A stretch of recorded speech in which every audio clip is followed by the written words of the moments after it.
Okay, I'm getting a lot of questions where people are asking me when you're trying to make a choice between Dominica, St. Kitts and Nevis, Grenada, Antigua, all the fast track programs, you know, how do you pick which one is better for you? I tell you, to me, it's a no-brainer. If you're more concerned with maybe $50,000 or whatever extra you're going to pay, let's say for a St. Kitts passport or some other passport that's in a fast track program, if you're so hooked up on $50,000, you probably shouldn't be. I don't think you're probably in the financial situation where you should be moving or even getting a second passport to begin with. I would tell you this from our clients: we have almost nobody that has a net worth under 5 million. There are a few that we've gotten that have net worths under 5 million that have gotten the passport, but most people are at least 5 million or way above. So, you know, if you're not, and you're counting $50,000, to me it's peanuts.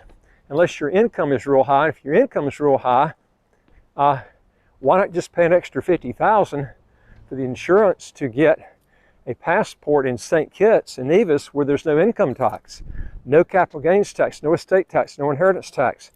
The only other one that has that is Antigua.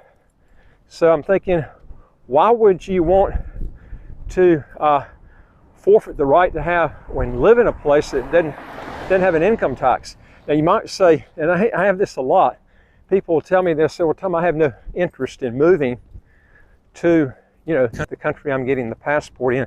I just want the passport, that's it, okay? I don't want to move to an island, I don't want to do this, that, or the other. But this is what I tell people is, you want to have the assurance, because most people are actually getting a second passport for one reason: they're wanting to get their taxes to zero. Okay, they want every edge they can get to get their taxes to zero. A lot of these fast track programs, if you have a business locally, you can pay a lot in income tax. So you've got to, I would be looking at picking a country that's got no income tax. To me, it's a no-brainer. You know, if you're a high income earner, it always gives you the option, if you want to go to that country that doesn't have an income tax, it gives you that option. Most people are doing this because of high taxes. So if you're going to make a decision, why not make it the first time, the right time? Okay? These things are expensive.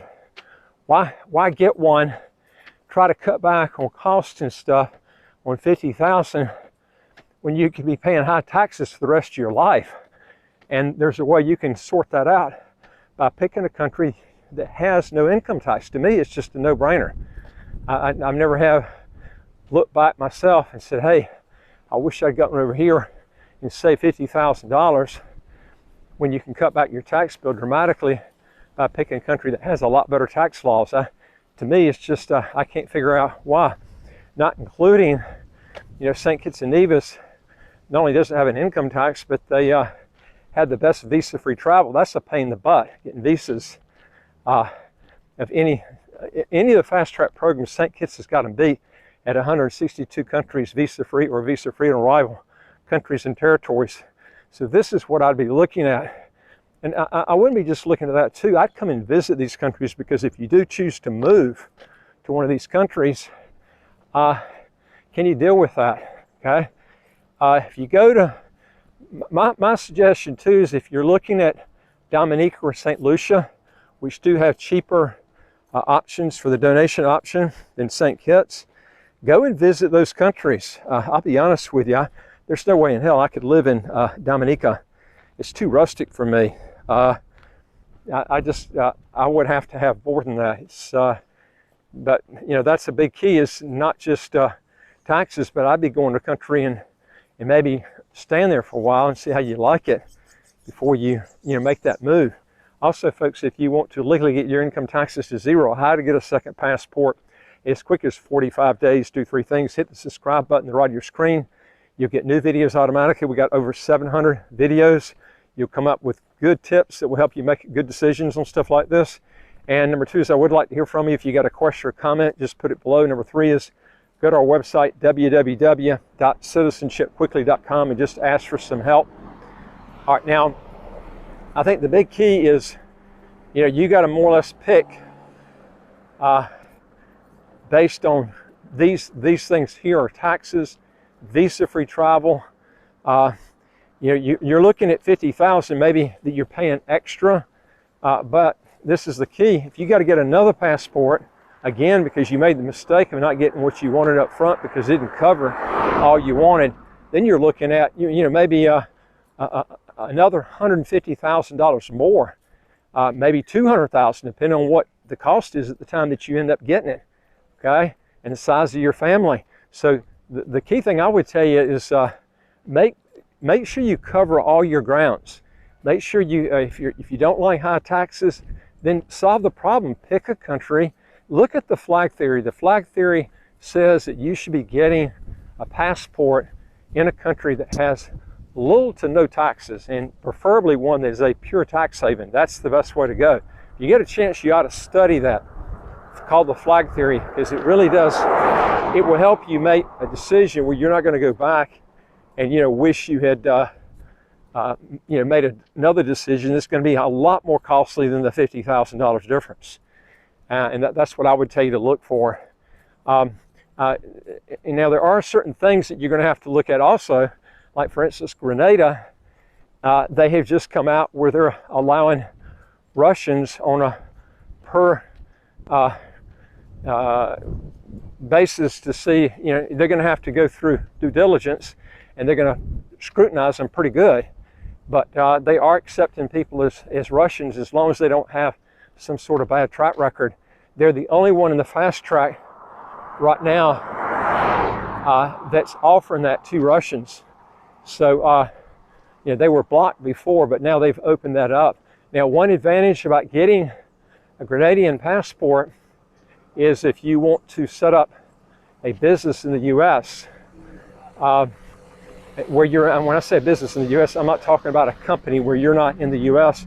and overseas. I'm talking about where you're living in the U.S. and you got a visa. It's an E2 visa, and it would be covered under an E treaty with the U.S. There's quite a few countries, and Grenada is one of them. And what this does is it allows you to go and work in the U.S. It does not give you a green card. It can indirectly lead up to a green card, but I always tell people, why do you want to get a green card? Because now you're going to have to go through the same thing that a citizen does pretty much when you expatriate, whereas if you keep that E2 treaty, it's a non-immigrant visa. What it does is allows you to go to the U.S., but not permanently unless you keep that business in force. The permanency is based on you keeping that business going. If that business ever closes down, then you're going to have to pack your bags up and leave, okay? It's not like you can retire in the U.S. You would have to get some sort of immigrant visa like the E2 if you want to do that. Now, that being said, that is a good choice for people that want to get in the U.S., maybe that can't get in the U.S., okay? They might be from, have a passport from a country that that normally won't let them in the U.S. Now, of course, you have to, when you get citizenship in that other country, you do have to apply for this.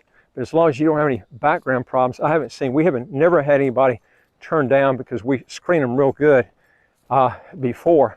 But once you get the passport in Grenada, even if you got another passport from Iran or Russia or whatever, that will give you an in by having that passport in Grenada to let you in the U.S. and work.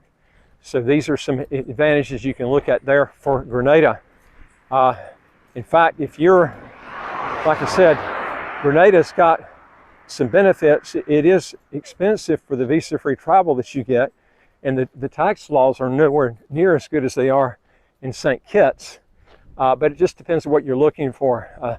The only way I would get a Grenadian passport is if that E2 treaty is something that would interest you. If it does not, I would not go with that. That would be the only option, because St. Kitts and Nevis do not have an ET treaty with the U.S. In fact, none of the other fast track programs have an ET treaty with the U.S. And you're still going to, one thing too is if you go in with the E2 treaty in the U.S., if you go in the U.S., you won't be taxed based on citizenship, because you're not a citizen. If if you've gotten a passport in Grenada, if you're if you got a U.S. passport now and you want to relinquish it, you won't be a U.S. citizen at that point, and then you can go back in the U.S. and they will not tax your worldwide income unless you break the substantial presence test, and I've got other videos on that, on the time periods and stuff, but you would have to make sure you don't break those substantial presence test, or they would tax you on your worldwide income. And where they pick it up is when you leave the U.S., when your passport is stamped, and when they pick it up when you come back in again. Okay, it's very easy for them to pick it up, and they're automatic letters that are actually generated. I know some people have actually broken it, and they got a letter right from the IRS on it. So that's how they pick up. It's very easy to do it with the passport. So and if you can run an ET treaty business and not be taxed on your worldwide income. You just got to be careful that you don't stay too long in the U.S. So this is a thing that you can look at. You do have to be involved in the business. You can't just set it up, take off and leave and never go back in, because they do have tests. They'll actually check to find out if you're actually running that business, and if you're taking a sedentary option where you're not doing anything in the business, you're letting somebody run it, you're never in the U.S., they can actually close down that visa for you. So you have to be careful on that. All right, now I'm walking here today. Just want to show you some. That's a citizenship project there on the top. I'm actually in Frigate Bay, and this citizenship developments to any place in St. Kitts or in Nevis. It's really the heart of where all the developments are. I'm going to be showing you over the next couple of days too some developments that are actually in St. Kitts, and tell you a little bit about them, so you can kind of get a picture of this. Anyway, folks, if you want to learn more on this again, go to our website, www.citizenshipquickly.com, and just ask for some help. And I would like to hear from you. If you got a question or comment, put it below. And folks, don't forget to hit the subscribe button. We've got over 700 videos. This is where you pick up a lot of good tips before you make a decision. And I look forward to talking to you on the next video. Take care.